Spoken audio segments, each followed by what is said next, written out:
Everyone, सो भाई class 10th वाली बच्चों पढ़ी आज की वीडियो में आप लोगों के सामने लेके आ चुके भाई class 10 English first flies pros का वन शॉट जनाब। और आज की वीडियो में कंप्लीट करने वाले हैं प्रोस के सारे चैप्टर एक ही वीडियो के अंदर 1 से 1.5 घंटे में। तो चलिए भाई चालू करते हैं आज की वीडियो को and let's start with chapter number 1। कहानी को चालू करते हैं।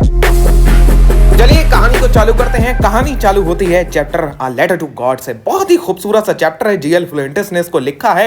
एक बार जरा author OP Hindi chat box हो जाए, Hindi comment section author OP कर दिए जितने भी चैप्टर्स हम यहाँ पे आज पढ़ने वाले हैं, क्योंकि ऑथर के नेम बहुत ज्यादा इंपॉर्टेंट होते हैं। जीएल फ्लुएंटिस ने ये बहुत ही खूबसूरत सा चैप्टर लिखा है। 2 पॉइंट ऑफ व्यू हमें इस चैप्टर के अंदर देखने को मिलते हैं। सबसे पहला आपका स्पिरिचुअल पॉइंट ऑफ व्यू है, स्पिरिचुअलिटी में इस चैप्टर का थोड़ा बहुत जिक्र होता है। और दूसरा, इंसान को कभी भी अपने बुरे वक्त में होप को नहीं छोड़ना चाहिए, उसको हमेशा मोटिवेट रहना चाहिए और गॉड पे फेथ रखना चाहिए। ये इस चैप्टर के अंदर हमें एक बहुत ही ब्यूटीफुल सी स्टोरी द्वारा मिला के बताया गया है कैरेक्टर में। तो हमारे पास में 3 कैरेक्टर्स हैं, लेंचो है, पोस्ट मास्टर है, पोस्ट ऑफिस एम्प्लॉयज हैं। इन्हीं तीनों का हमें रोल इस चैप्टर में देखने को मिलता है।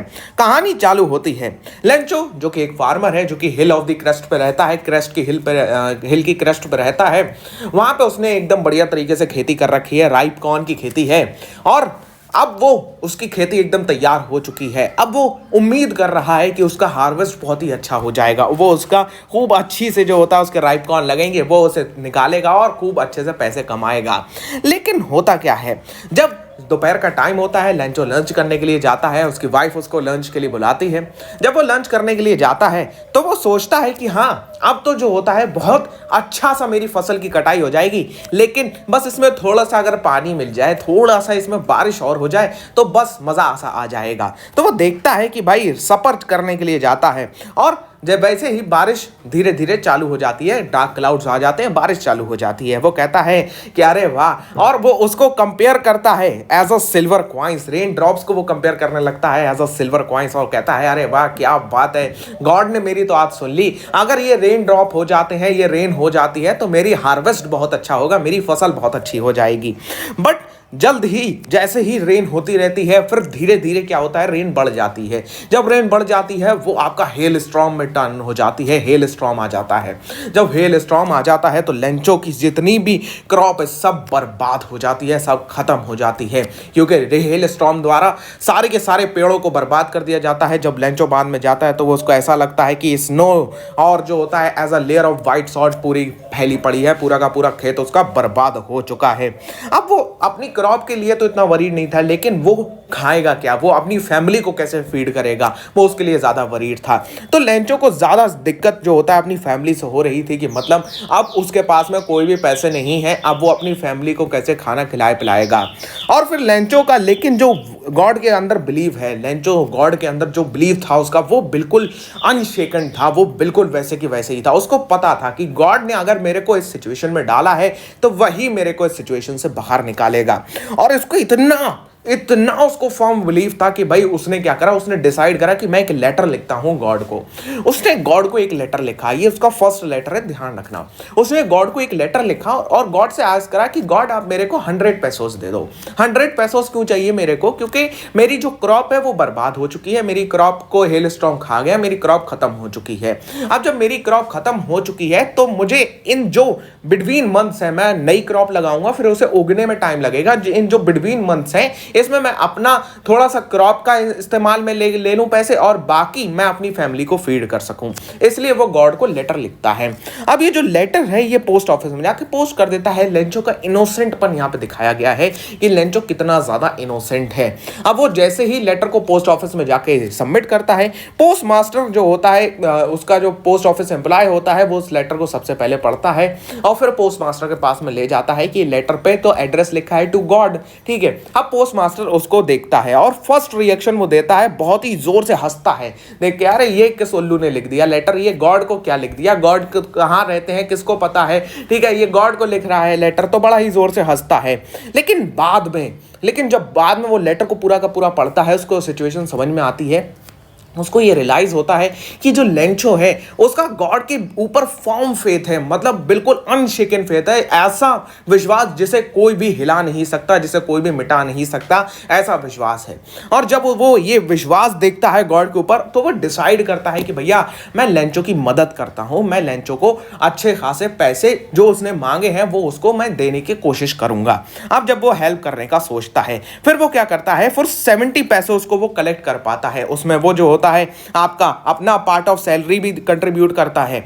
अब जब लेंचो को वो मनी रिसीव होती है, जब लेंचो आता है लेटर रिसीव करने, वो लेंचो को इन्फॉर्म करते हैं कि भैया आपके लिए लेटर आया है गॉड के तरफ से। तो फिर लेटर आया है तो लेंचो आता है लेटर लेने के लिए। जब लेंचो आता है लेटर लेने के लिए उसको दिखता है कि लेटर में तो सिर्फ और सिर्फ 70 पैसों है, लेकिन उसने तो आस्क करे थे भैया 100 पैसों के लिए, उसे तो मिले तो 70 पैसों ही हैं। और ये देख के वो काफी ज्यादा एकदम गुस्से से भर जाता है, गुस्से से एकदम लाल पीला होने लगता है। क्यों? क्योंकि उसने मांगे थे 100 पैसों, उसे मिले 70 पैसों। फिर से यहाँ पे लेंचो का इनोसेंटपन दिखाया गया है। क्या? वो फिर से लेटर लिखता है गॉड को। ये उसका दूसरा लेटर है। दूसरे लेटर में वो गॉड से कहता है, गॉड मुझे पता है कि आपने मेरे पूरे पैसे भेजे होंगे और आपने नहीं मेरे को 70 पैसों भेजे होंगे, लेकिन गॉड मेरे को 70 पैसों रिसीव हुए हैं, बाकी बचे हुए 30 पैसों आप मेरे को भेज दिए। मेल से मत भेजिएगा, लेटर से मत भेजिएगा। क्यों? क्योंकि ये पोस्ट ऑफिस एम्प्लॉइज जो है ना, ये बंच ऑफ क्रुक्स हैं, इन्होंने मेरे बाकी बचे हुए पैसे चुरा लिए हैं, इसलिए वो इनको बंच ऑफ क्रुक्स कहता है। तो yeah that's all the chapter the letter to God. यहाँ पे हमने अपने नोट्स के अंदर चैप्टर के फ्लो पॉइंट्स भी बना रखे हैं। ये आप अगर एग्जाम से पहले इनको रिवाइज के तौर पे पढ़ लोगे तो बहुत ही अच्छा होगा। कुछ ऐसे एनसीईआरटी के वर्ड मीनिंग्स भी हैं। चलिए तो बढ़ते हैं आपके नेक्स्ट चैप्टर की तरफ, that is the Nelson Mandela long walk to freedom. Next chapter is Nelson Mandela long walk to freedom. इसमें नेल्सन मंडेला की पूरी कहानी बताई गई है। नेल्सन मंडेला साउथ अफ्रीकन के first black president South Africa के। इन्होंने कैसे अपाराथाइड सिस्टम के खिलाफ अपनी जंग करी। इन्होंने 14 ईयर्स अप्रॉक्स जेल में रहे और इसके बावजूद जो इंसान 14 ईयर्स जेल में रहता है ना, उसको अपनी आधी लाइफ से वैसे ही हार जाता है। और जेल की लाइफ बहुत ही अलग होती है, ठीक है। जेल का जो वातावरण होता है, जो वहाँ का एनवायरनमेंट होता है, वो अलग ही लेवल का होता है, बिल्कुल अलग होता है। वहाँ पे इंसान वैसे ही हार जाता है। लेकिन नेल्सन मंडेला एक ऐसी शख्सियत है जिनकी आज भी बात की जाती है। और इन्होंने साउथ अफ्रीका में जो अपाराथाइड सिस्टम था, जो रेशियल डिस्क्रिमिनेशन था, जो ब्लैक एंड व्हाइट का डिस्क्रिमिनेशन था, उसको हटाने में कैसे करके अपना योगदान दिया और कैसे इनकी फर्स्ट सेरेमनी हुई, ये हमें उस पूरी की पूरी जो नेल्सन मंडेला के द्वारा लिखी गई बुक है उनके ऊपर, उसका जो होता है एक छोटा सा एक्सट्रैक्ट मिलता है, जिसमें हमें यह पता चलता है कि नेल्सन मंडेला की first ceremony, first oath as a black president of South Africa कैसे हुई, उसके बारे में यहां पे डिस्कशन कर रखा है। तो चलिए बात करते हैं ओवरव्यू ऑफ द चैप्टर की। सबसे पहले बात करते हैं, ये एक एक्सट्रैक्ट है from the autobiography long walk to freedom, जो कि नेल्सन मंडेला की है। अब इसमें जो मेनली फोकस क्या कर रखा गया है वो ओकेजन ऑफ इनॉग्रेशन है। मतलब जब नेल्सन मंडेला ने as a first black president of South Africa शपथ ली, ये उस टाइम की बात करी जा रही है। यहां पे हम सबसे पहले थोड़े से कैरेक्टर्स का डिस्कशन करते हैं। That is the first is Nelson Mandela, you know about him. चलिए भाई, दैन इज ज़ेनानी कौन है भाई? ज़ेनानी नेल्सन मंडेला की डॉटर है, ठीक है। सो डॉटर है ज़ेनानी। उसके बाद में है आते हैं हमारे थाबो म्बेकी, जो कि फर्स्ट डिप्टी प्रेसिडेंट है भैया साउथ अफ्रीका के, और काफी ज्यादा क्लोज भी है मंडेला के, मतलब मंडेला के बहुत ही अच्छे मित्र हैं। मिस्टर डर्कलैक हैं, अगर मैं इनकरेक्ट प्रोनाउंसिएशन कर रहा हूं then I am really sorry for it. आप लोग अपना अच्छा सा प्रोनाउंसिएशन कर लिए। मिस्टर डर्कलैक हैं जो कि सेकंड डिप्टी प्रेसिडेंट है भैया साउथ अफ्रीका के। ये 3 कैरेक्टर्स हमें इसके अंदर मेनली देखने को मिलते हैं प्ले में, लेकिन जो ये 3 कैरेक्टर्स हैं इन्हीं को आपको समझना है, इन्हीं को थोड़ा सा याद रख लेना, क्योंकि इसके ऊपर हो सकता है सीबीएसई में एक आध क्वेश्चन पुटअप कर लिया जाए। चलिए समरी की बात करते हैं। इनॉग्रेशन डे, ये आपका दिन हो रहा है 10 मई का, 10 मई, the day of the oath. यहां पे नेल्सन मंडेला को as a first black president oath लेनी है साउथ अफ्रीका के। बहुत ही लार्ज नंबर ऑफ लीडर्स पूरे के पूरे वर्ल्ड से वहां पे गैदर हुए हैं। बहुत ही अच्छा सा ऑन अ फाइन डे है, काफी खूबसूरत दिन है। इस खूबसूरत दिन पे एक बहुत ही बड़ा बदलाव होने वाला है साउथ अफ्रीका की हिस्ट्री में। नेल्सन मंडेला कंपनी किए जाते हैं उनकी डॉटर जेनानी द्वारा, मिस्टर डर्कलेग द्वारा, और जो होता है आपका थाबो मेविकी द्वारा। मिस्टर नेल्सन मंडेला आते हैं, आपका स्वेरिंग इन सेरेमनी होती है आपकी नेल्सन मंडेला की। मिस्टर डर्कलेग वो फर्स्ट पर्सन थे जिन्होंने ओथ ली थी as a second deputy president. फिर मिस्टर थाबो मेविकी आए जिन्होंने first deputy president of South Africa के तौर पे ओथ ली। फिर नेल्सन मंडेला लास्ट पर्सन थे जिन्होंने as a first black president of South Africa oath ली। उन्होंने प्लेज किया to obey and uphold the constitution. ये सारी की सारी चीजें आपको पता हैं बहुत अच्छी तरीके से। फिर उसके बाद में आपका जब नेल्सन मंडेला की शपथ हो गई, फिर उसके बाद में साउथ अफ्रीकन मिलिट्री का बहुत ही अच्छा सा डिस्प्ले हुआ जिसमें साउथ अफ्रीकन जेट्स उड़ते हुए दिखाए गए। हाईएस्ट मिलिट्री जर्नल से उनको सैल्यूट करा। ये जब हाईएस्ट मिलिट्री जर्नल से उनको सैल्यूट कर रहे थे नेल्सन मंडेला को, तो क्या हुआ, तो नेल्सन मंडेला को अपने पुराने दिन याद आ गए। पुराने दिन जब उनको याद आए तो वो सोच रहे थे कि यही वो हाईएस्ट मिलिट्री थी, यही वो मिलिट्री थी जिन्होंने मेरे को उठा के जेल में रखा था, जिन्होंने मेरे को उठा के जेल में डाल दिया था, जिन्होंने मेरे को 14 साल जेल में रखा था, जिन्होंने मेरे जैसे ना जाने कितने ब्लैक लोगों के ऊपर अत्याचार किए थे। लेकिन आज ऐसा टाइम आया है, आज मेरे उस संघर्ष का परिणाम है कि आज ये हाईएस्ट जो मिलिट्री जर्नल्स हैं ये मेरे को सैल्यूट मार रहे हैं, ये मेरे का जो होता है मेरे को अपने ऊपर मान रहे हैं। ये हमारा जो रेशियल डिस्क्रिमिनेशन है उसका एक एंड की तरफ मार्क करता हुआ यहाँ पे हमें पॉइंटर मिलता है।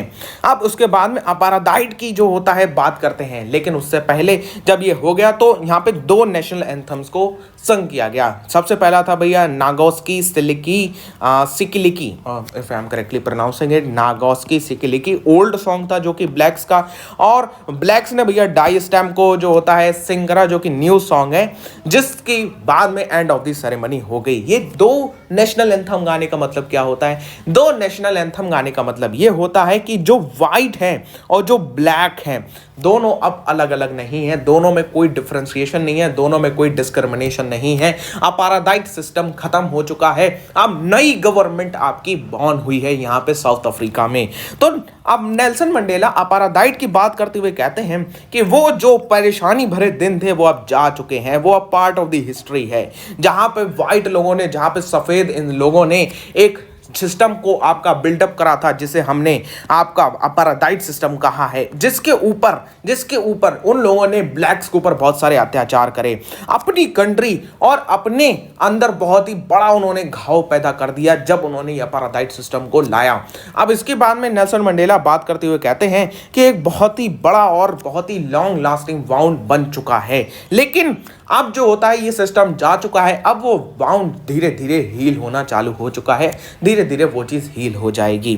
नेल्सन मंडेला ने आपके फ्रीडम फाइटर्स को रिमेंबर करते हैं और कहते हैं कि मैं अकेला नहीं हूं जिसकी वजह से ये अपाराडाइट सिस्टम खत्म हुआ है। जैसे अगर हम इंडिया में बात करते हैं हमारे इंडिपेंडेंट स्ट्रगल में, तो सिर्फ हम लोग महात्मा गांधी, जवाहरलाल नेहरू, आपका भगत सिंह, आपका सुभाष चंद्र बोस, ये अकेले लोग नहीं थे, बहुत सारे और लोगों थे जिनका कलेक्टिव कंट्रीब्यूशन है आपका नेशनलिज्म की तरफ। ये आप एसएसटी के अंदर पढ़ते हो, होप कि आप लोगों के ये कॉन्सेप्ट क्लियर होंगे। अगर नहीं क्लियर है तो पढ़ाई मजा ने आपको ऑलरेडी करा रखे हैं अपने चैनल के ऊपर, जाके उसको देख लिएगा, ठीक है। तो रिग्रेट करते हुए नेल्सन मंडेला ये कहते हैं कि मैं अकेला नहीं हूं, वो जो फ्रीडम फाइटर्स हैं उन्होंने अपना कलेक्टिव कॉन्ट्रीब्यूशन दिया है हमारे इस अपाराडाइट सिस्टम को खत्म करने के लिए, जिसमें जो होता है ओलिवर ताम्बोज, वॉल्टर, चीफ, यूसुफ,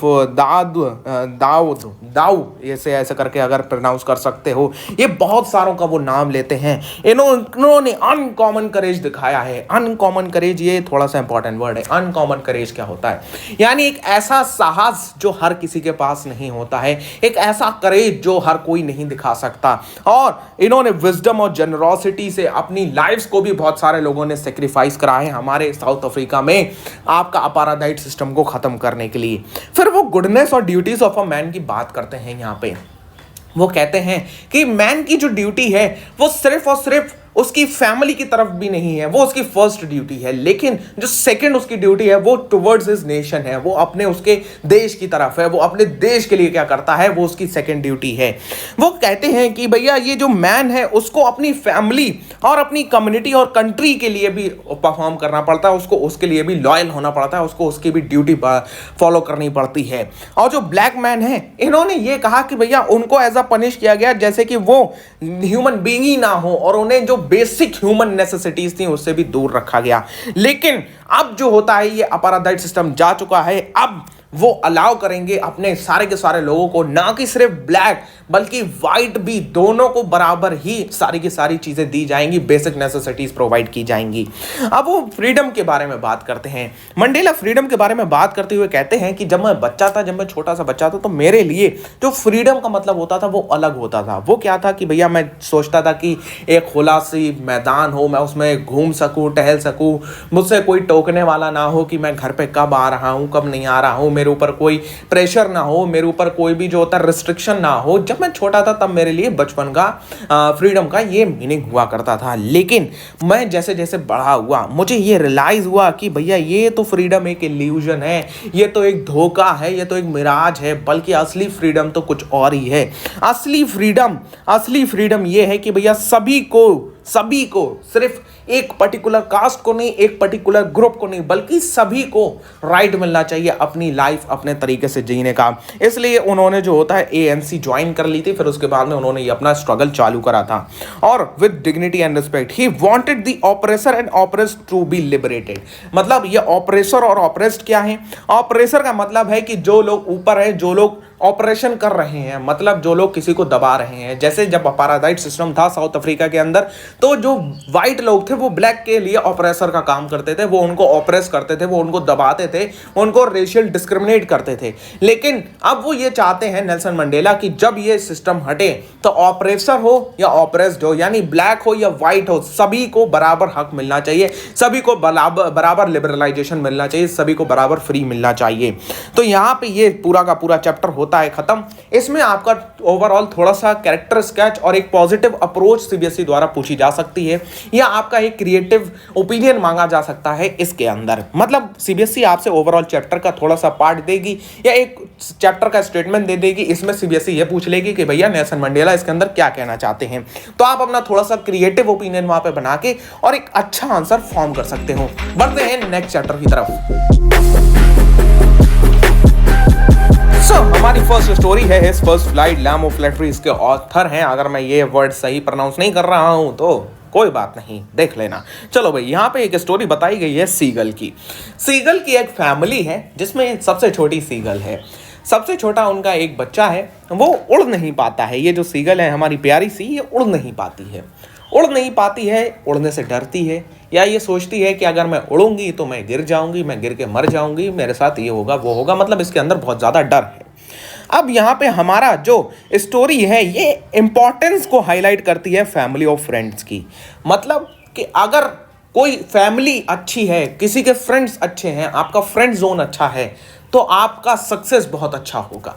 देखिए जनाब, अगर यहाँ पे एक लाइन आती है कि मोटिवेशन या इंस्पिरेशन ओवररेटेड है, एनवायरनमेंट आपका सक्सेस डिसाइड करता है। Motivation is overrated, environment decide your success. ये लाइन हमेशा अपने दिमाग में रखिएगा, क्योंकि अगर आपका एनवायरनमेंट बेकार है तो आप कितना ही मोटिवेशन ले लो, कितना ही आप इंस्पिरेशन ले लो, आप सक्सेसफुल नहीं हो सकते हो। Your environment should be very clean and very motivating, जिससे कि आपको वो मोटिवेशन अपने आप के आप मिलता रहेगा और आप सक्सेस की राह पे आगे बढ़ते जाओगे। अरे आपकी मम्मी जो आपसे कहती है अरे पढ़ ले, वो सबसे बड़ा मोटिवेशन का सोर्स है, तो उनसे देखा करो। चलो भाई, तो यहाँ पे यही चीज़ को हमारे राइटर लैम ऑफ फ्लैटरी ने हाईलाइट कर रखा है। यहाँ पे चैप्टर की चालू होती है। यहाँ पे जो होता है, सीगल की फैमिली में 6 सीगल हैं, मदर फादर हैं, 3 सन हैं और 1 डॉटर है। सभी जो होता है यंगेस्ट सन के अलावा, जो इनका यंगेस्ट सन है उसके अलावा सभी एक्सपर्ट हैं फ्लाइंग में, सभी को उड़ना आता है। उसके पेरेंट्स ने उसको काफ़ी बार कोशिश करी कि भैया ये उड़ना सीख जाए, ये उड़ने लगे, इसको कोई परेशानी ना हो, उड़ने सीख जाएगा तो अपने लिए खाना ढूंढ पाएगा, अपना सर्वाइवल कर पाएगा अच्छी तरीके से आपका सी के अंदर। लेकिन वो उड़ने से डरता है, उसे उड़ना नहीं आता भैया, उड़ने से डर रहा है। यंग सीगल का बहुत ही खतरनाक फियर है यार फ्लाइंग का, उड़ने में बड़ा ही डर लगता है उसको। वो सोचता है कि जब वो फ्लाई करेगा तो वो जब उड़ने की कोशिश करेगा तो उसके विंग्स उसको सपोर्ट नहीं करेंगे, वो उड़ने की कोशिश करेगा फिर नीचे गिर जाएगा, ठीक है, तो गिर जाएगा, चोट लग जाएगी और कुछ हो जाएगा और ड्राउन हो जाएगा, मतलब डूब जाएगा। जब उसके पेरेंट्स ने भी उसको बहुत बार उकसाने की कोशिश करी कि भैया उड़ जा, और उन्होंने कभी कभार उनको डराया भी कि भैया अगर तुम नहीं फ्लाई करना जाने तो तुम मर जाओगे हंगर द्वारा और तुम्हें कोई भी फीड करने वाला नहीं है। अब जो होता है पेरेंट्स उससे तंग आ चुके थे, अब पेरेंट्स को कोई भी राह नहीं सूझ रही थी, लेकिन उन्होंने एक रास्ता निकाला। उन्होंने कहा इसको भूखा छोड़ दो, मतलब मैं ये पेरेंट्स पॉइंट ऑफ व्यू बता रहा हूँ, स्टोरी में नहीं है, ये स्टोरी में ऐसे ही राइटर ने जो होता है आपका सीगल पॉइंट ऑफ व्यू से बात करी है। पेरेंट पॉइंट ऑफ व्यू ये है यहाँ पे कि इस पेरेंट्स ये कहते हैं चलो भाई इसको अकेला छोड़ दो, जब इसको ज़्यादा भूख लगेगी अपने आप आ जाएगा उड़ता हुआ, ठीक है, जैसा तुम्हारे पेरेंट्स करते हैं कभी कभार कि अब ये पढ़ेगा इसका मोबाइल बंद, अगर नहीं पढ़ेगा तो मोबाइल नहीं मिलेगा इसको, ठीक है, वैसे वाला तरीका हो गया। तो जैसे हमारे पापा कभी कभार कह देते हैं, तुमसे कितने लोगों के कहते हैं ज़रा हिंदी कमेंट सेक्शन बताना मेरे को। और ऐसे ही यंग सीगल के पेरेंट्स कहते हैं इसको भूखा छोड़ दो, अगर इसको ज़्यादा भूख लगेगी तो अपने आप ही भूख के मारे उड़ जाएगा। अब उसको उसका भूखा छोड़ देते हैं, ठीक है। अब उसके बाद में टाइम बीतता जाता है, वो बहुत ही ज़्यादा हंगर और हीट उसकी पेट के अंदर, स्टोमक के अंदर, मतलब वही चूहे जो होता है पहले शांत बैठे थे, फिर थोड़ा बहुत भागना चालू करा पेट के अंदर, फिर पूरी मैराथन चालू कर दी। मैराथन के बाद जो होता है भाई गोल गोल मतलब सब कुछ चल रहा है पेट के अंदर, हंगर और हीट बढ़ती जा रही है। और उधर उनके जो ब्रदर्स और सिस्टर्स हैं वो उनको टीज करने पर डटे हैं, सीगल को टीज करने पर डटे हैं कि आ जाओ, हम तो इधर दावत उड़ा रहे हैं, तुम उधर बैठे हो ऊपर क्रेस्ट पे, अब आ जाओ नीचे, अब आ ही जाओ, अब तो भाई आ ही जाओ, हम तो सब दावत उड़ा रहे हैं, तुम खाली अकेले वहाँ बैठे हो। फिर उसकी मदर क्या करती हैं, उसकी मदर एक फिश लेती हैं और उसकी तरफ आती हैं, तो वो बड़ा ही खुश हो जाता है कि हाँ अब तो मेरे को फिश मिल जाएगी। लेकिन जैसे ही मदर उसके पास आती हैं वो अपना डायरेक्शन बदलती हैं और फिर से उसके पास से आके चली जाती हैं, फिश उसको दिखाते हुए, जैसे उसको ललचाते हुए फिश को लेके चली जाती हैं। अब जब वो उसको ललचाते हुए फिश को लेके चली जाती है वो काफ़ी ज़्यादा निराश हो जाता है और मदर उस यहाँ पे ये लिख रखा है टैम्प करती हैं उसको विद अ फिश। अब जो होता है उसकी जो रुलाई थी वो रोने लगता है, भीख मांगने लगता है, वो बैक करने लगता है, ठीक है, कि भैया मेरे को जो होता है कुछ खिला दो। लेकिन पूरी की पूरी फैमिली बड़ा ही स्ट्रिक्ट होती है, उनको कोई भी फर्क नहीं पड़ता है, तुम रो धो कुछ भी करो, मेरे को कोई फर्क नहीं पड़ता है। अब उसके बाद में जब यंग सीगल की एकदम भूख बर्दाश्त काबिल नहीं होती है, मतलब तुम एक टाइम आता है जब तुम किसी चीज़ को बर्दाश्त नहीं कर सकते हो तो फिर तुम कर ही बैठते हो, अरे होगा जो होगा देखी जाएगी, बाद में जो होगा कर लेंगे। अब उसके बाद में यंग सीगल डाइव कर देता है भाई फूड के लिए, अब जो होगा वो देखी जाएगी, कूद पड़े हैं तो कूद ही पड़े हैं, अब मैदान में आ गए हैं तो उड़ेंगे या तो भाई गिरेंगे, ठीक है, सिंपल बात, वही बात। चलो भाई डाइव करता है, सबसे पहले तो जो होता है उसके विंग्स उसका साथ नहीं देते हैं, उसके विंग्स खोलते हैं, वो उनको जो होता है साथ नहीं दे पाते और वो नीचे गिरने लगता है। वो जब नीचे गिरने लगता है जोर से जो होता है वो चिल्लाने लगता है।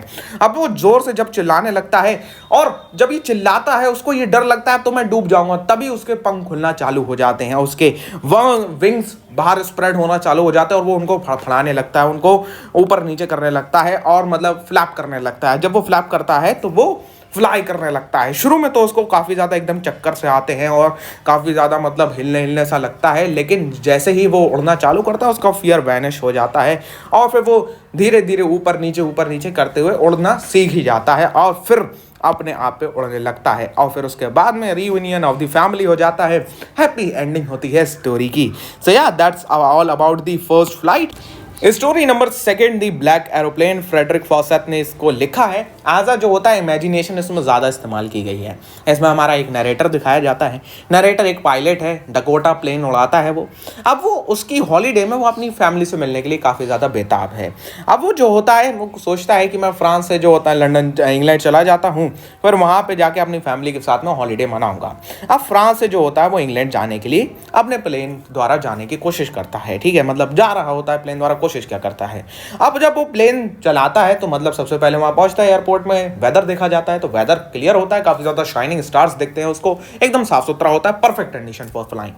अब वो अपने प्लेन में बैठता है, उड़ता है, टेक ऑफ लेता है। फिर उसके बाद में जैसे ही उसको इंस्ट्रक्ट किया जाता है टर्न 12 डिग्री वेस्ट, मतलब पेरिस कंट्रोल द्वारा उसको इंस्ट्रक्ट किया जाता है, वो करता है वेस्ट द्वारा, मतलब उधर उतना वो टर्न मार देता है। ये आपको ATC का सिग्नल है तो ये सिग्नल नहीं पूछेगा तो बस इतना सा याद रखना कि हाँ किधर किधर गया था, मतलब ये 12 डिग्री भी ना याद रहे, बस ऐसे ही बता रखा है स्टोरी में। फियर ऑफ स्टॉर्म, चलिए इसकी बात करते हैं। सब कुछ अच्छा जा रहा होता है, वो देखता है कि काफ़ी ज़्यादा पेरिस के बाद में जब वो पेरिस से ऊपर उड़ के चला जाता है, उसको पेरिस दिख रहा होता है नीचे, काफ़ी अच्छी सिटी होती है, लेकिन जब वो पेरिस के बाद जाता है, पेरिस के बाद उसको स्टॉर्म क्लाउड्स दिखने लगते हैं। अब वो पेरिस भी नहीं वापस जा सकता क्योंकि पेरिस पीछे छूट चुका है, 150 किलोमीटर पीछे छूट चुका है। अब वो सोचता है कि जो स्टॉर्म क्लाउड्स हैं ये काफ़ी ज़्यादा नेचुरल है और कोई भी पैनिक करने की ज़रूरत भी नहीं है। वो सोचता है कि भाई मैं इसके ऊपर से नहीं जा सकता हूँ, मैं इनके ऊपर से नहीं फ्लाई अप कर सकता हूँ क्योंकि काफ़ी ज़्यादा मेरे पास फ्यूल की शॉर्टेज है और मैं वापस भी नहीं जा पाऊंगा क्योंकि बहुत ज़्यादा दूर हो गया है। अब वापस जाने का भी काफ़ी मतलब महंगा पड़ जाएगा मेरे को डिसीजन। तो मैं एक काम करता हूँ, इसके ऊपर से ना जाके मैं इसके अंदर से चला जाता हूँ, मेरा फ्यूल भी बच जाएगा और मैं आसानी से पहुँच भी जाऊँगा। नेचुरल फिनोमेना है, कोई ज़्यादा परेशानी मेरे को नहीं होने वाली है। रिस्की बट ब्रेव डिसीजन होता है उसका। वो सोचता है कि भैया स्टॉर्म में ही चले जाते हैं, वहाँ से निकल जाएंगे आराम से क्योंकि डकोटा एयरप्लेन आराम से निकल जाएगा, चलिए ठीक है।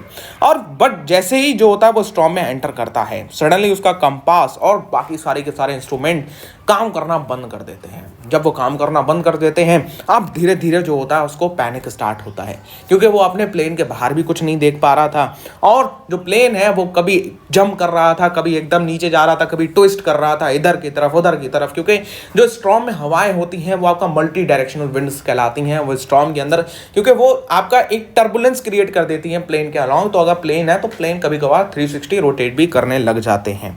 अब वो कांटेक्ट करने की कोशिश करता है पेरिस कंट्रोल को, बट नहीं कर पाता है, लॉस्ट होता है वो आपका स्टॉर्म में। तभी वो सडनली देखता है कि एक ब्लैक एरोप्लेन उसके प्लेन के पास में अपीयर हुआ है। वो सोचता है क्या ये जो होता है मेरी मदद के लिए आया है, और पर वो ब्लैक एरोप्लेन में कोई भी लाइट्स नहीं होती हैं, कोई भी मतलब लाइट वहाँ पे जल नहीं रही होती हैं। वो ध्यान से देखता है तो जो पायलट होता है ब्लैक एरोप्लेन का, वो उसको सिग्नल देता है कि भाई तुम मेरे को फॉलो करो। वो उसको फॉलो करने का सिग्नल देता है। जब वो उसको फॉलो करने लगता है, धीरे धीरे वही ब्लैक एरोप्लेन उसको स्टॉर्म से बाहर लेके आ जाता है। वो सेफली लैंड करता है, ठीक है। उसके मतलब मैंने बताया कि उसके विंग्स पे लाइट नहीं थी।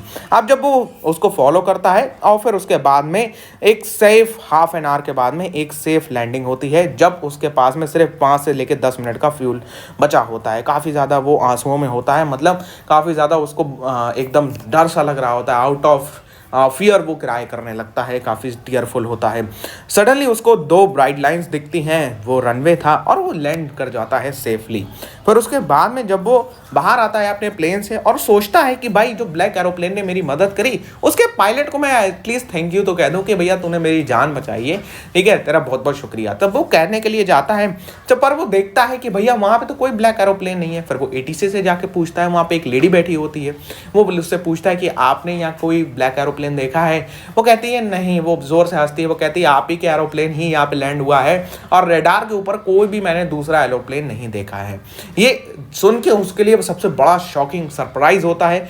सोचता है ये क्या था, लेकिन काफ़ी ज़्यादा उसको सरप्राइज लगता है, डम्बफाउंडेड होता है। बट जो ये उसके साथ में मिरेकल हुआ, इसके लिए उसके पास में कोई भी एक्सप्लेनेशन नहीं होता है। तो ये थी 2 स्टोरीज अबाउट फ्लाइंग। बढ़ते हैं नेक्स्ट की तरफ, that is the Mijbil the otter. Mijbil the otter next chapter है आपका, बहुत ही खूबसूरत सा चैप्टर है जनाब। इसमें मिचविल की बात की गई है। मिचविल इसका नाम है, जो कि एक ऑटर है, यानी कि उद्विलाव है। यहाँ पे ग्रेवन मैक्सवेल अपने बारे में बात करते हैं। वो कहते हैं इस पूरे के पूरे स्टोरी के अंदर वो अपने एक बहुत ही अजीब से पेट, मतलब कोई इसको रखता नहीं है एज अ पेट, मिचविल की बात करते हैं, जो कि एक उद्विलाव है, यानी एक ऑटर है। ऑटर की यहाँ पे बात करते हुए कहते हैं जब उनके डॉग की डेथ हो गई थी तो उन्होंने डिसाइड करा कि भैया जो होता है मेरे को एक नया पेट चाहिए है। अब उसके बाद में वो इराक शिफ्ट हो जाते हैं और वहाँ पे वो देखते हैं कि लोग ऑटर्स को एज अ पेट रख रहे होते हैं। तो उन्होंने भी सोचा कि भैया मेरे को ऑटर ही चाहिए एज अ पेट। अब वो उसके बाद में जो होता है इसके स्टोरी के अंदर ये डिस्क्राइब करते हैं कि जब वो इंग्लैंड जाते हैं कितनी ज़्यादा उन्हें प्रॉब्लम्स आती हैं मिचविल को अपने साथ ले जाने में। लंदन में उनके पीपल का क्या रिएक्शन होता है, क्या वो उसके बारे में गैसेस बना रहे होते हैं, ये सारी बातें करते हैं। तो चलिए चैप्टर के अंदर घुसते हैं, ओवरव्यू लेते हैं। सबसे पहले इसका ऑटर डिसाइड करते हैं to keep otter as a pet, ठीक है। और ऑथर अलग है, ऑटर अलग है। अब दोनों को मिलाया ना, ठीक है, तो पटक के मारेंगे, बम की तरफ फाट जाओगे। ऑथर जो होता है मैं खुद ही ऑथर को ऑटर कह रहा हूँ, वाह वाह वाह। चलो भैया, ऑथर जो होता है ट्रैवल करते हैं साउदर्न इराक में 1956 में। 1956 ये थोड़ा सा इंपॉर्टेंट है, कहाँ कब ट्रैवल करते हैं, इन 1956। डेट याद रख लेना बस, 1950 याद रख लो बस, खत्म, ठीक है। उससे ज़्यादा 55 याद रख लो, हाँ ठीक है सर, एक ही तो ऊपर नीचे हो जाएगा। और फिर उसके बाद में डिसाइड करते हैं to keep as otter as a pet. उसके लिए वो अपने फ्रेंड को बोलते हैं, फ्रेंड को कहते हैं कि भैया मेरे को जो होता है एज अ ऑटर चाहिए। और जब अपने फ्रेंड को बताते हैं, फिर उसके बाद में वो बसरा चले जाते हैं। बसरा चले जाते हैं अपनी विश को बता के। अब फाइनली 5 दिन बाद उनको मेल अराइव होता है, और मेल के साथ साथ में 2 अरब लोग लेके आते हैं एक ऑटर को, और वो उनसे कहते हैं कि आपके लिए है। अब जब वो ऑटर उनके पास में आ जाता है, फिर वो उसकी स्ट्रेंजनेस के बारे में बात करते हैं। सबसे पहले जो होता है, ऑटर ने ऑथर की लाइफ आते ही चेंज कर दी भैया, ठीक है। किसने? ऑथर ने ऑथर की लाइफ चेंज करी है। बड़ा ही कंफ्यूजन है, किस किस की जबान यहाँ पे पलटती है, जरा इन दी चैट बॉक्स बताओ। ऑटर, ऑथर, ऑथर, ऑटर, ठीक है, समझो बात को। तो ऑटर ने जो होता है ऑथर की काफ़ी ज़्यादा लाइफ चेंज करी थी। जब वो आया तो टाइल फ्लोर पे उसको एक बैग में से निकाला गया। जब वो जो होता है सबसे पहली फर्स्ट अपीयरेंस उसकी क्या थी, ऑथर ने कहा ये तो एक ऐसा स्मॉल ड्रैगन है, स्मॉल ड्रैगन की तरह वो दिख रहा था। Head to tail coated with mud, पूरा मिट्टी से एकदम ढका हुआ। और जब जो वो ध्यान से देखते हैं तो मिट्टी के बीच में उनको एक वेलवेट फर दिखाई देता है।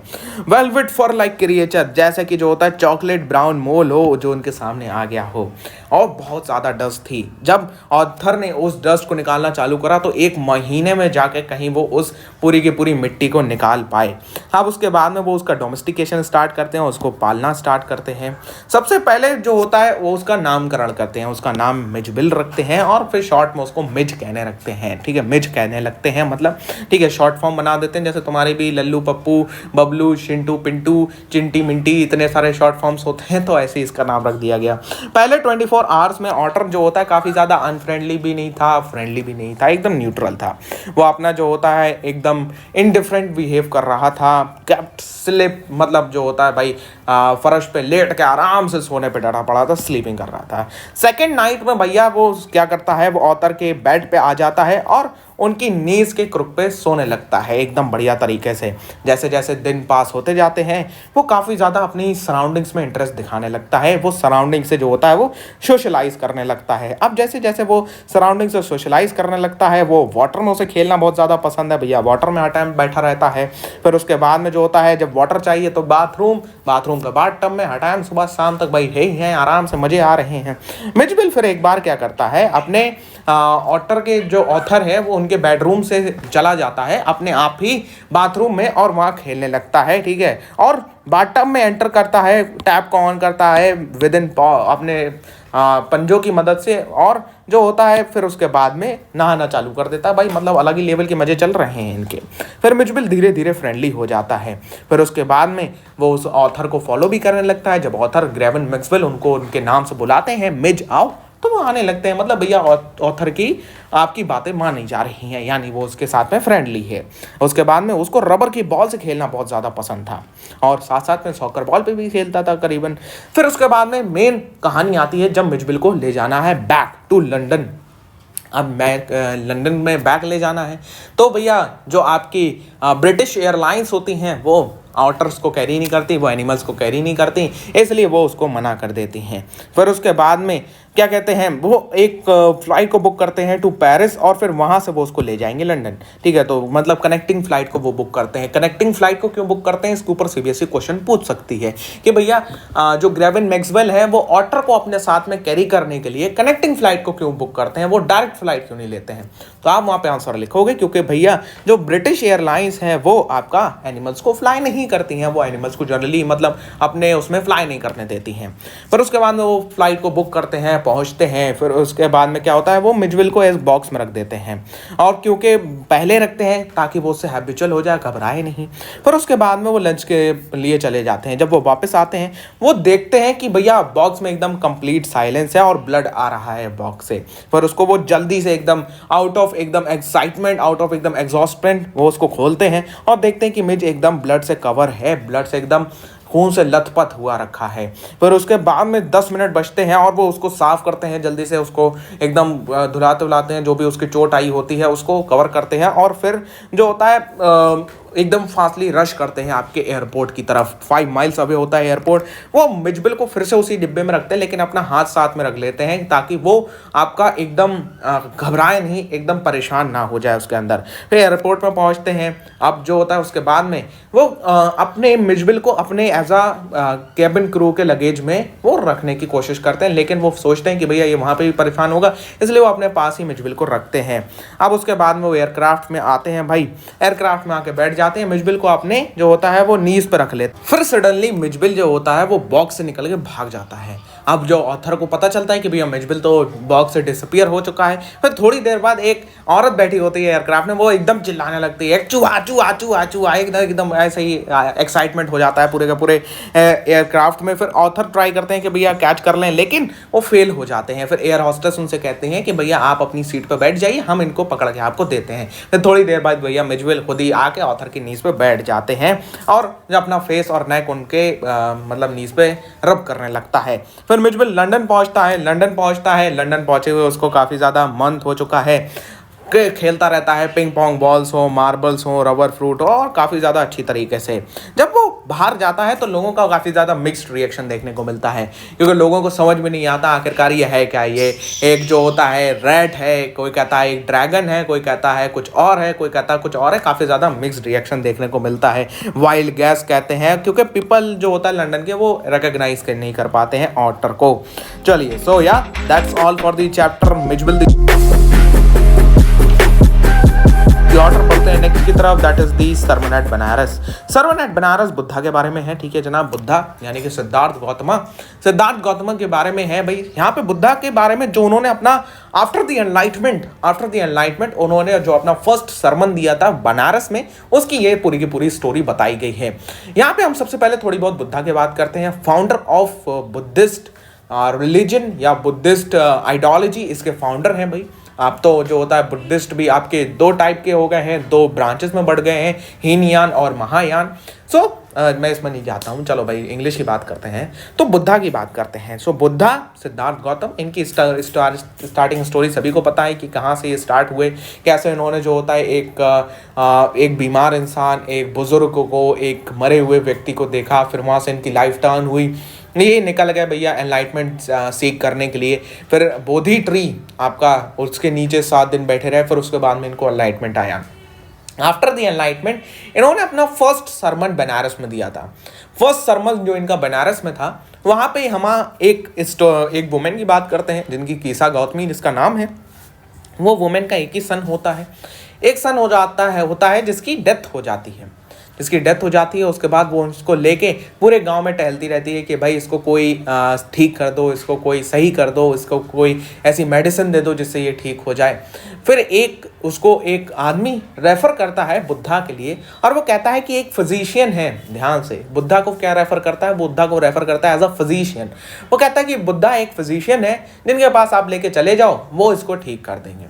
फिर कीसा गौतमी उनके पास लेके पहुंचती हैं भाई अपने सन को। अब वो सन को बुद्धा देख के कहते हैं कि आप एक काम करो, आप एक जो होता है मुट्ठी भर के mustard seed, handful mustard seeds, पूरी मुट्ठी भर के मस्टर्ड की सीड ले आओ। लेकिन कंडीशन ये है, आप एक ऐसे घर से मस्टर्ड की सीड लेके आओगे जहां पे कभी भी किसी की भी डेथ नहीं हुई हो। अब कीसा गौतमी कहती है ठीक है, क्योंकि भाई मदर है, तो वो ही आपका क्या कहते हैं, बच्चे के लिए कुछ भी करने के लिए तैयार है। पूरे गांव में टहलती रहती है, हर घर में पूछती है, लेकिन जब वो कंडीशन बताती है, हर कोई मस्टर्ड सीड्स देने के लिए तैयार होता है, लेकिन जब वो कंडीशन बताती है तो हर कोई मना कर देता है कि भाई हमारे यहाँ तो ऐसा नहीं हुआ है। मतलब वो पूरे गाँव में टहलती रहती है, लेकिन उसको एक भी ऐसा घर नहीं मिलता है जहाँ पे कोई किसी की डेथ नहीं हुई हो। फिर वो लौट के आखिरकार जो होता है थक हार के वो एक आपका स्ट्रीट साइड पे बैठ जाती है। फिर शाम के टाइम में वो फ्लिकरिंग लाइट्स को देखती है, जो लौ जल रही होती है शाम के टाइम में स्ट्रीट में, मतलब जो घर लोगों के घरों में सामने वहाँ पे पुराने टाइम की बात हो रही है, तो आपका एक चिमनी जल रही होती है, तो चिमनी में लाइट एकदम जल बुझ रही होती है, मतलब लौ कभी कम होती है कभी ज़्यादा हो जाती है। इसको देख के उसको ये समझ में आता है कि वो कितनी ज़्यादा सेल्फिश हो रही थी, कितनी ज़्यादा वो अपने ही बारे में सोच रही थी। फिर वो बुद्धा के पास में वापस जाती है। बुद्धा उसको कहते हैं, बुद्धा उसको समझाते हैं कि भैया डेथ जो होता है वो अनअवॉइडेबल है, लेकिन आप डेथ को, जो उसका ग्रीफ है उसको, हम अगर इंसान उसको सौरों को अगर हम मनाते रहें तो हम अपनी भी लाइफ पूरी बेकार कर लेते हैं। तो इसलिए जो डेथ ग्रीफ आपका जो सौरो है वो आपका टाइम देना चाहिए इसको। ये टाइम के साथ में आता है, टाइम के साथ में चला जाता है। आपको अपने आप को टाइम देना चाहिए, आपको ये सौरों को भुलाने के लिए टाइम देना चाहिए। कीसा गौतमी को ये बात समझ में आती है। सो या that's all for the chapter sermon at Benares. इसमें यही सारी बातें लिखी गई हैं। Overview Buddha as a prince की बात की गई है, फर्स्ट सरमन की बात की गई है, कीसा गौतमी की स्टोरी बताई गई है, रिप्लाई की बात करी गई है। ठीक है, मतलब जब वो जो इंसान है वो सारे के सारे अपने वीपिंग ग्रीविंग को छोड़ देता है और जो इसको मतलब काफ़ी ज़्यादा एकदम एक्सेप्ट कर लेता है, वो आपका फ्री हो जाता है और पीस ऑफ माइंड को ऑब्टेन करता है। नेक्स्ट चैप्टर की तरफ पढ़ते हैं। नेक्स्ट चैप्टर बहुत ही खूबसूरत सा चैप्टर है, इसका नाम है भाई मैडम राइड्स दी बस। चलिए बात करते हैं। यहाँ पे एक छोटी सी लड़की की बात हो रही है जिसका नाम है वली। वली की यहाँ पे बात हो रही है। सो वली क्या है भाई? वली जो होता है, यहाँ पे एक छोटी सी लड़की है, इसको काफ़ी ज़्यादा एकदम आउट ऑफ एक्साइटमेंट इसको मन करता है कि भाई इसको बस में राइड करना है, इसको बस में घूमने जाना है। तो जब इसको मन करता है कि भैया बस में घूमने जाए, फिर ये धीरे धीरे प्लान बनाती है। उसका फेवरेट जो होता है चीज़ थी कि भाई उसका जहाँ घर था उसके स्ट्रीट के सामने बस स्टैंड था, वहाँ पे बस आती थी और जाती थी। बस टाउन से आती थी, वो एक विलेज में रहती थी भैया, बस टाउन से आती थी, जाती थी, आती थी, जाती थी, वो बस को आते जाते देखती रहती थी। उसका काफ़ी ज़्यादा ये एक्साइटमेंट था कि भैया वो भी बस में ट्रैवल करे, वो भी बस में एकदम आपका ट्रैवल कर रही हो। अब उसके बाद में वलाई सोचती है, क्योंकि धीरे धीरे उसका ये एक्साइटमेंट जो होता है काफ़ी ज़्यादा एकदम पैशन में बदलने लगता है। उसके अंदर काफ़ी ज़्यादा इसके लिए आग होती है कि भैया मेरे को तो ट्रैवल करना ही करना है, मेरे को तो जाना ही जाना है। अब उसके बाद में वो धीरे धीरे इसके बारे में सारी की सारी इंफॉर्मेशन जुटाना चालू करती है कि भैया कितना टाइम लगता है बस से जाने में, कितने पैसे लगते हैं। वो अपने दोस्तों से बातें करने लगती है इसके बारे में। जो पैसेंजर्स बस से रोज़ आते जाते हैं वो उनकी बातें सुनती है कि बस को जाने में कितना टाइम लगता है। इसलिए धीरे धीरे वो अपनी out of passion, out of curiosity, वो अपने लिए इंफॉर्मेशन को इकट्ठा करना चालू कर देती है। जब वो सारी की सारी इंफॉर्मेशन को इकट्ठा कर लेती है तो उसको पता चलता है कि टोटल ऑफ 45 पैसेज लगेंगे इसमें आने जाने में। 45 या 30 पैसेज लगेंगे, 30 पैसे और 45 मिनट्स। ओके, 30 पैसे और 45 मिनट्स लगेंगे मतलब एक तरफ से जाने में, इधर से टाउन में, उधर से आने 1.5 घंटा लगेगा भैया आने जाने का। 30 यानी 60 पैसे उसको चाहिए ही चाहिए है। अब उसकी जो ये एकदम बहुत अच्छी तरीके से जो उसके दिल में आग लगी थी कि मेरे को जो होता है ट्रैवल करना ही करना है, उसका सच होने वाला था। एक वो फाइन डे पे देखती है, जब उसकी मदर का सोने का टाइम होता है, तब वो सोचती है कि मेरी मदर जो होता है दोपहर 1:30 बजे से लेके 4:30 बजे तक सोती हैं, तो मैं जो होता है 2:30 बजे 2 बजे वाली बस से जाऊंगी। ऐसी कुछ टाइम है, ये काफ़ी ज़्यादा मतलब एकदम परफेक्ट टाइम मेंशन है आपका स्टोरी में, लेकिन मैं नहीं बता रहा हूँ क्योंकि ये टाइम रिलेटेड कोई फ़र्क नहीं है। आपसे ऑथर CBSE कभी भी नहीं पूछेगी कि भैया टाइम क्या था, किस टाइम सोती थी, किस टाइम नहीं सोती थी, लेकिन हाँ आप एक बार इसको देख सकते हो। फिर उसके बाद में वो इसको टेक करती है, बस को टेक करती है और एकदम चढ़ जाती है बस पे। अब जो कंडक्टर है बस का काफ़ी ज़्यादा एकदम फ़नी मैन है। जब वो फ़नी मैन है तो वो वलाई से पूछता है कि भैया मैडम, वो उसको एज अ मैडम के तौर पे जो होता है कॉल करता है। इनके बीच में काफ़ी ज़्यादा फन कन्वर्सेशन रहती है। वो उसको कभी टीज़ करता है और फिर वलाई कभी उसको टीज़ करती है। सो ये काफ़ी ज़्यादा अच्छी कन्वर्सेशन रहती है। वो बस को टेक करती है, जाती है, टाउन पहुँच जाती है। टाउन पहुँचने के बाद में वो एकदम खुश होती है कि हाँ भैया मैं आ चुकी हूँ टाउन। और रास्ते की तो बात करनी है। रास्ते में जब वो देखती है तो एकदम उसको ग्रीनरी पूरी दिखती है। फिर एक काऊ वो उसको भागती हुई दिखती है बस के सामने से, और उसको देख के एकदम वो खुश हो जाती है, आउट ऑफ एक्साइटमेंट एकदम क्लैपिंग करने लगती है। तो काफ़ी अच्छा रहता है उसका, मतलब पूरी की पूरी जर्नी काफ़ी ज़्यादा अच्छी रहती है। फिर टाउन पहुँचती है, टाउन में पहुँचते ही सभी लोग बस से उतर जाते हैं, लेकिन वो नहीं उतरती है बस से। और फिर कंडक्टर पूछता है उससे कि आप भी क्यों नहीं उतर रही है? वो कहती है मेरे को घर वापस जाना है, मेरे को विलेज वापस जाना है। कंडक्टर उसको ड्रिंक्स भी ऑफर करता है, कहता है कि अभी टाइम है, लेकिन वो क्या मना कर देती है सीधी बात और उसको पैसे दे देती है, कहती है भैया लो ये मेरे को टिकट दे दो, मेरे को वापस जाना है। ठीक है भाई।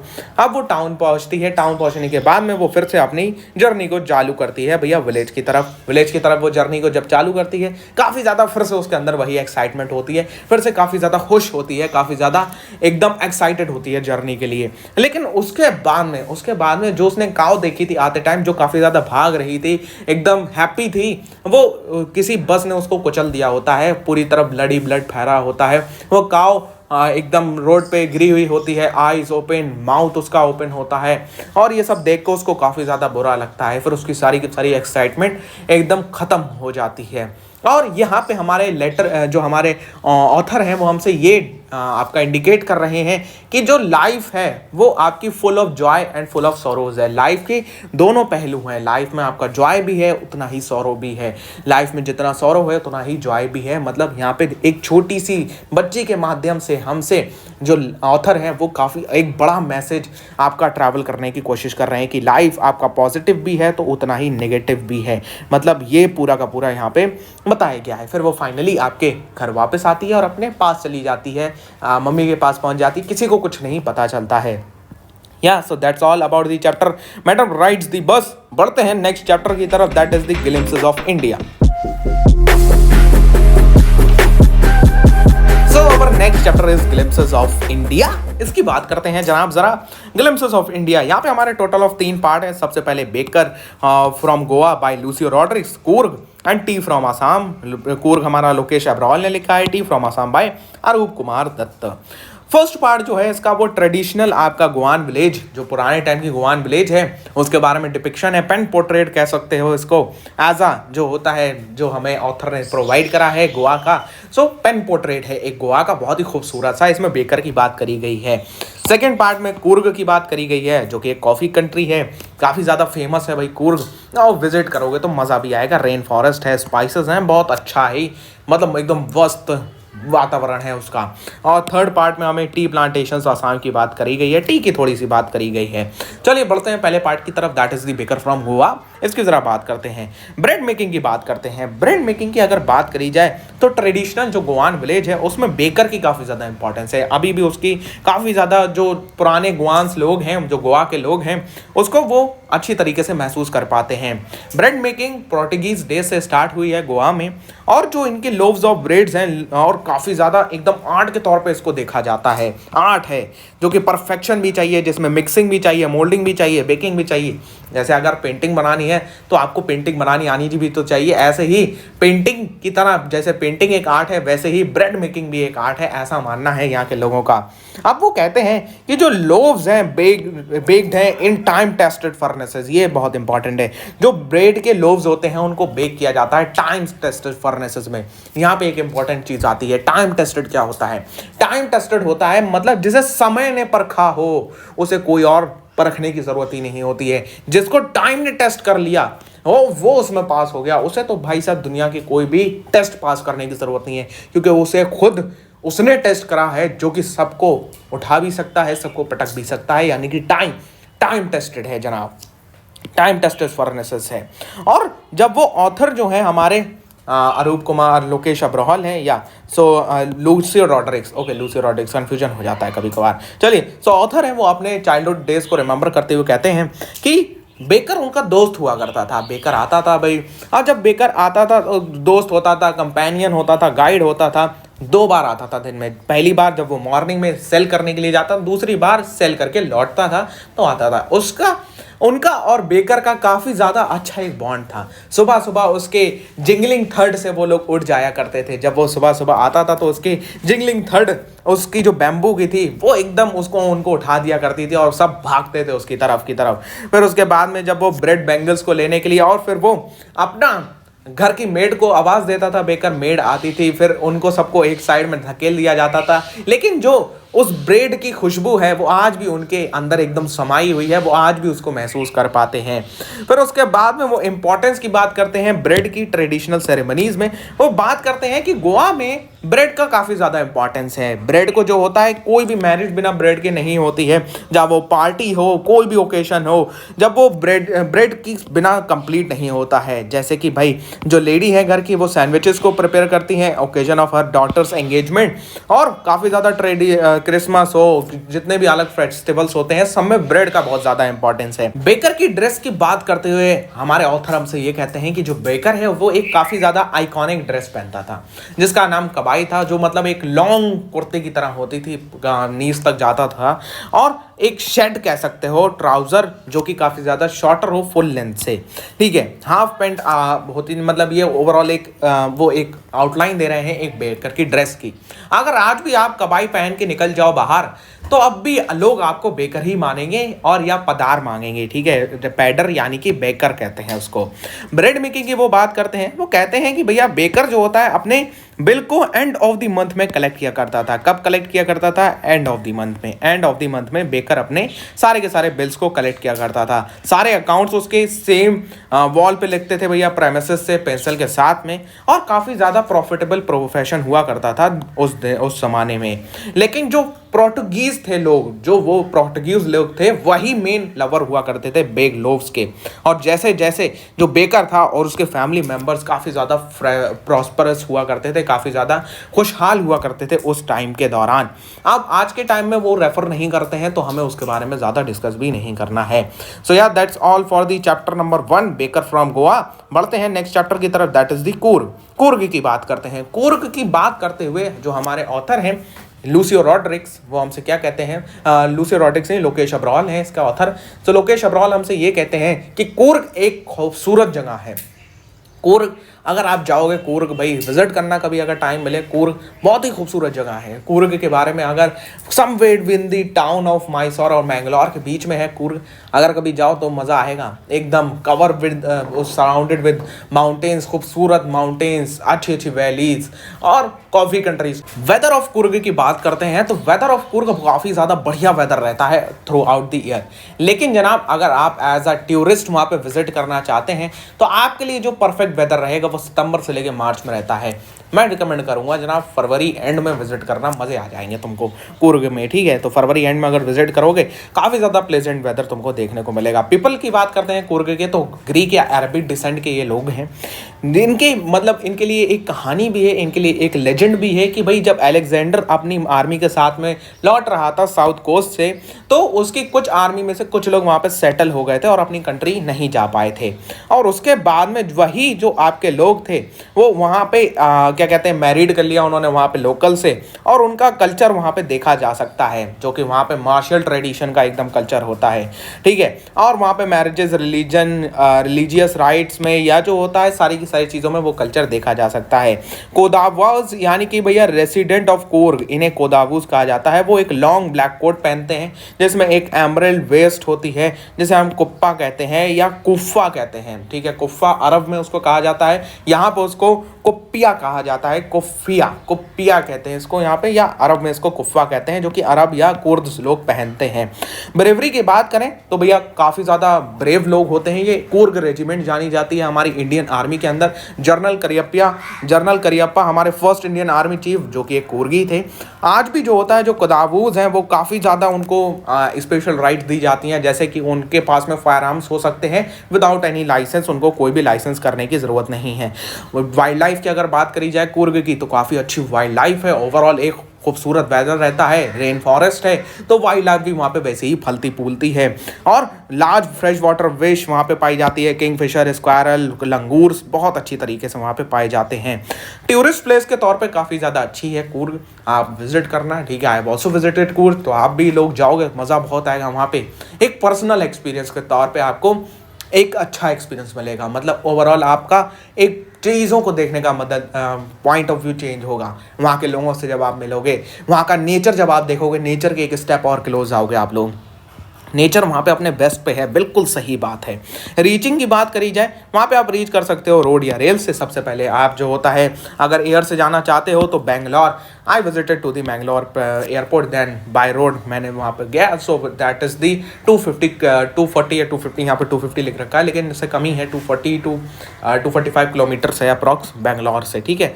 लेकिन हाँ, मैंगलोर से गए थे तो वहाँ से थोड़ा सा करीब पड़ गया। चलो, सो या that's all for the chapter आपका कुर्ग। बढ़ते हैं नेक्स्ट की तरफ, that is the T from Assam. T from Assam, यहाँ पे दो लेजेंड्स की बात की गई है और राजवीर और प्रांजोल की बात की है। राजवीर जो कि यंगस्टर है दिल्ली से, और उसका जो दोस्त है भाई काफ़ी ज़्यादा एक्साइटेड रहता है, मतलब क्यूरियस पर्सन है। उसका दोस्त प्रांजोल है, प्रांजोय है, ठीक है, या प्रांजोल है, ठीक है। प्रांजोल जो उसका फ्रेंड और क्लासमेट है वो राजवीर का, वो बिलोंग करता है आसाम से। तो जब वो आसाम से बिलोंग करता है, वो उसको कहता है कि चलो भाई आसाम घूम के आते हैं, मेरे घर घूम के आते हैं, छुट्टियाँ पड़ी हुई हैं। राजवीर भी कहता है ठीक है चलो भाई चलते हैं। अब वो लोग जो होता है बाई ट्रेन जाने की कोशिश करते हैं। तो जब ट्रेन से जा रहे होते हैं, फिर वो चाय लेते हैं, तो वो कहता है कि भैया तुम्हें पता है कि 2 billion cups of T every day sold किया जाता है पूरी की पूरी दुनिया में। तो वो टी के बारे में फिर डिस्कशन चालू होता है। रास्ते में जब वो लोग जा रहे होते हैं तो उनको एकदम खूबसूरत टी गार्डन्स दिखते हैं और वो as a sea of tea उनको दिखाई देता है। काफ़ी जहाँ तक उनकी निगाह जा रही होती है, अप टू दी होराइजन उनको टी दिख रही होती है। काफ़ी खूबसूरत से प्लांट्स, अच्छे से सीन्स। इन सब के बाद में वो बात करते हैं कि भैया टी की डिस्कवरी कैसे हुई। तो राजवीर कहता है कि भैया काफ़ी ज़्यादा लेजेंड्स हैं इसके बारे में, मतलब काफ़ी ज़्यादा कहानियाँ हैं इसके बारे में कि टी की डिस्कवरी आखिरकार कैसे हुई। जो चाइनीज़ लेजेंड है वो ये कहता है कि भैया एक टी लीव्स को जब क्या कहते हैं, एक राजा था, वो टी बॉइलिंग वाटर पिया करता था, मतलब गर्म पानी पिया करता था। तो एक बार गर्म पानी उबल रहा था, ये मैं थोड़े बहुत मिला रहा हूँ अपनी तरफ से, ठीक है।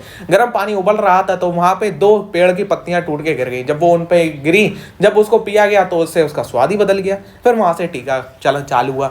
दूसरा हमारा एक इंडियन लेजेंड है जो कि एक मॉन्क से है जिनका नाम बोधि धर्मा, जो कि एक बुद्धिस्ट मॉन्क हुआ करते थे। जब वो अपनी क्या कहते हैं मेडिटेशन करते थे तो उनको नींद आ जाया करती थी, ठीक है। बुद्धिस्ट मॉन्क बोधि धर्मा को यहाँ पर रेफर किया गया है या नहीं किया गया, लेकिन मैं चाइनीज़ इंडिया का जो होता है रिलेशन बिठाने के लिए यहाँ पर रेफर कर देता हूँ। तो बुद्धिस्ट मॉन्क जो होता है यहाँ पे इनकी बात करी गई है। दूसरा हमारा इंडियन लेजेंड है जिसमें जो होता है बुद्धिस्ट मॉन्क की बात करी गई है। एक बुद्धिस्ट मॉन्क थे, मेडिटेशन किया करते थे। जब मेडिटेशन किया करते थे तो उनको नींद आने लगती थी। अब जब नींद आने लगती थी तो नींद को भगाने के लिए क्या किया जाए, नींद को भगाने के लिए वो क्या करते हैं, वो अपनी आईलिड्स यानी अपनी जो होता है पलकों को ही काट के फेंक देते हैं ताकि उनको नींद ही ना आए। जब वो उन पलकों को काट के फेंकते हैं, फिर उससे 3-4 टी के प्लांट्स उगी आते हैं। उन प्लांट्स की जब लीफ को पानी में डाल के पिया जाता था तो नींद भाग जाती थी। ये दो ही जो होता है आपका क्या कहते हैं, इसके लिए लेजेंड्स की बात करी गई है हमारे चैप्टर के अंदर। फिर वो लोग भैया पहुंच जाते हैं देखा बारी पे। जब वो लोग पहुंचते हैं भैया महारानी जंक्शन पे और देखा बारी की तरफ जाते हैं, प्रांजोल के जो पेरेंट्स हैं वो उनको रिसीव करते हैं।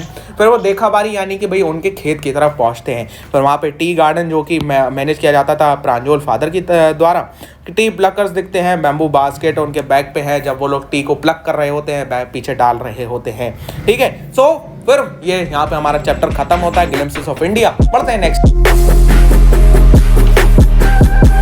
From the diary of Anne Frank. इस चैप्टर की बात करते हैं, हम थोड़ा सा स्पीड बढ़ाते हैं जनाब और बात करते हैं इस चैप्टर की। एनी फ्रैंक की बात करते हैं। एनी फ्रैंक जो कि एक जूइश गर्ल है, उसने अपनी डायरी बनाई है जिसका नाम किटी है। उसमें वो अपनी थोड़ी बहुत कहानियां लिखती है, ठीक है। तो एनी फ्रैंक अपनी डायरी में लिखती हैं और उनके यहाँ पे कुछ कैरेक्टर्स की बात की गई। सबसे पहले मार्गरेट फ्रैंक जो कि एनी की सिस्टर है, 3 साल उससे ओल्डर हैं। ऑटो फ्रैंक जो कि एनी के फादर हैं। मिसेस फ्रैंक एनी की मदर। मिस्टर वैंडन जो कि एक जूइश बिजनेसमैन है और मिस्टर फ्रैंक यानी कि एनी के फादर के साथ एसोसिएट है। मिस्टर कीसिंग जो उनकी टीचर हैं भाई, और जो पनिश करती है एनी को, फिर उससे वो एनॉय होकर अपनी डायरी में बहुत सारे उनके टारगेटिव नेचर के बारे में बताती हैं। एनी फ्रैंक का first entry in the diary, Anne Frank की first entry in the diary, वो 13 ईयर गोल्ड जो कि उसके एक लड़की है, उसको डायरी दी जाती है उसके फादर द्वारा। वो उसमें सबसे पहले राइट करती है इन जून 1942 फर्स्ट एंट्री।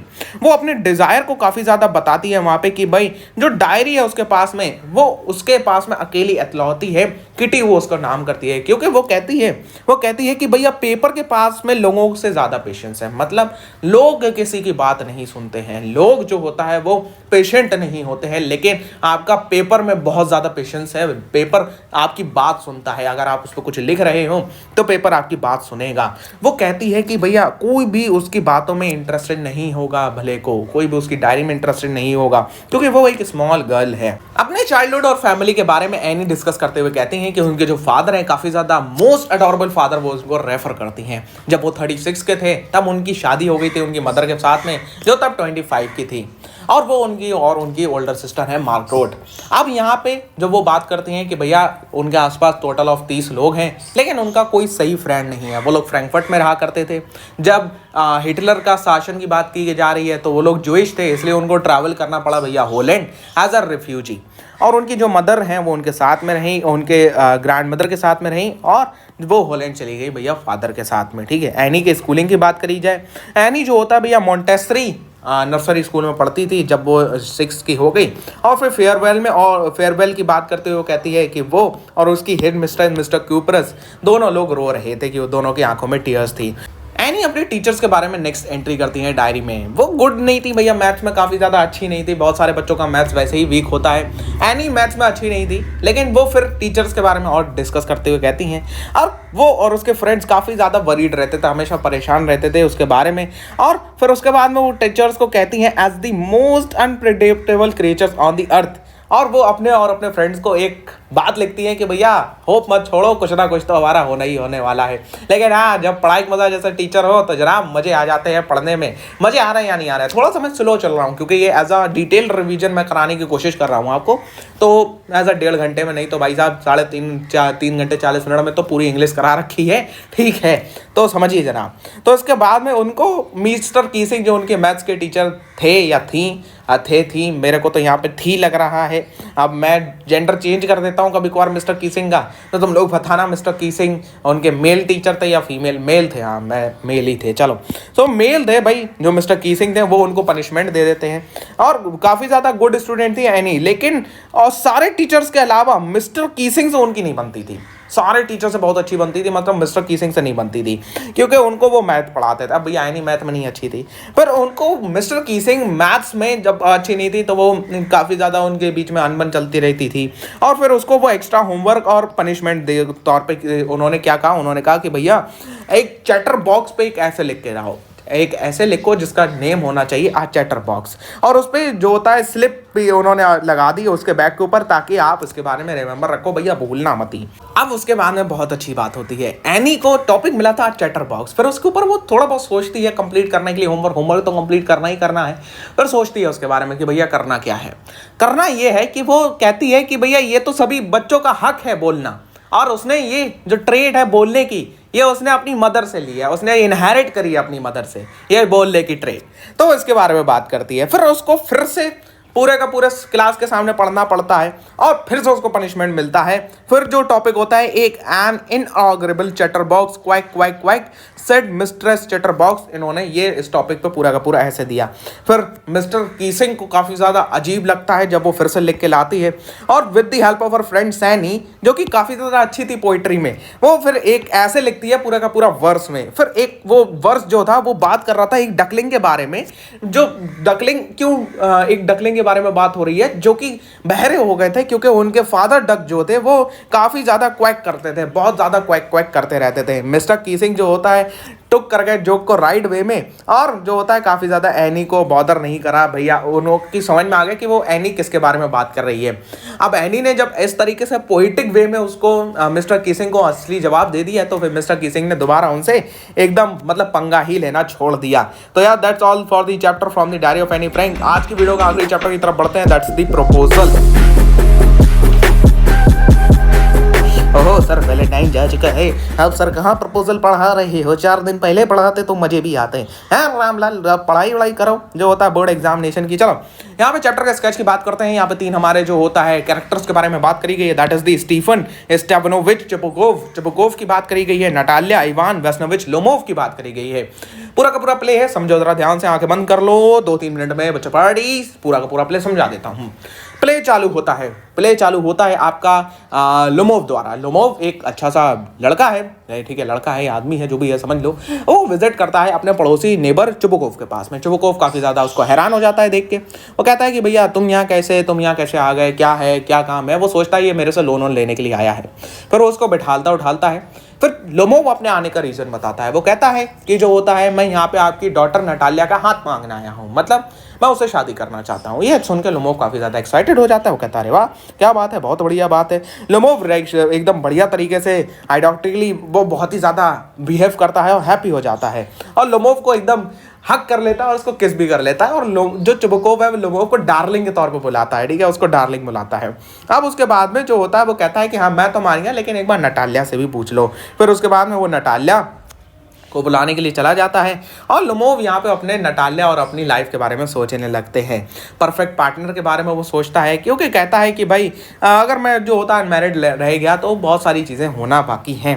और वो कहता है कि नटालिया जो होता है एक गुड हाउस कीपर भी है और बैड लुकिंग भी नहीं है, वेल एजुकेटेड भी है, भाई उसके लिए परफेक्ट लड़की हो गई, ठीक है। और वो काफ़ी ज़्यादा ओल्ड भी हो गया है टू गेट मैरिड, और उसको काफ़ी एक अब लाइफ में स्टेबल होना पड़ेगा। और फिर उसके बाद में वो नटालिया आती है। नटालिया और लोमोव के बीच में डिस्कशन चालू होता है। नटालिया लोमोव के बीच में डिस्कशन चालू होता है, वो उसको लंच ऑफर करती है।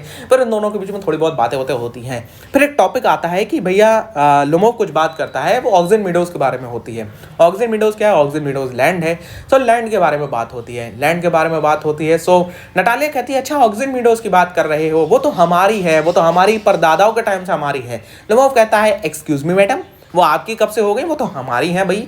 तो लोमोव और नटालिया के बीच में फिर इसके बीच में एक आर्गुमेंट होने लगता है regarding to the land ownership, जो कि ऑक्सिन मीडोज के बारे में है। फिर जो ये आर्गुमेंट होता है काफ़ी ज़्यादा बढ़ जाता है नटालिया और लोमोव के बीच में। फिर चुबुकोव भी इसमें एंट्री मारते हैं, चुबुकोव भी नटालिया की साइड ले लेते हैं। फिर उसके बाद में ये आर्गुमेंट और हीटेड हो जाता है।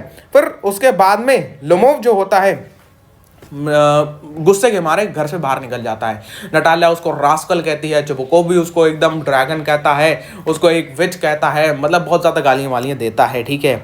और फिर उसके बाद में लोमोव जो होता है निकल जाता है, और वो कहता है कि चुबुकोव को वो कचहरी लेके जाएगा, कोर्ट लेके जाएगा, और बहुत ज़्यादा अब्यूज़ होता है एक दोनों लोगों के बीच में, ठीक है। और फिर चुबुकोव कहता है कि जो लोमोव के ग्रैंडफादर थे वो तो एक पियक्कड़ थे, ड्रंकर्ड थे, ठीक है, वो तो मतलब उन्होंने तो सब कुछ कर रखा है। और उनकी जो यंगर आंट थी नास्तिया, वो उसके आर्किटेक्ट के साथ में भाग गई थी, ठीक है।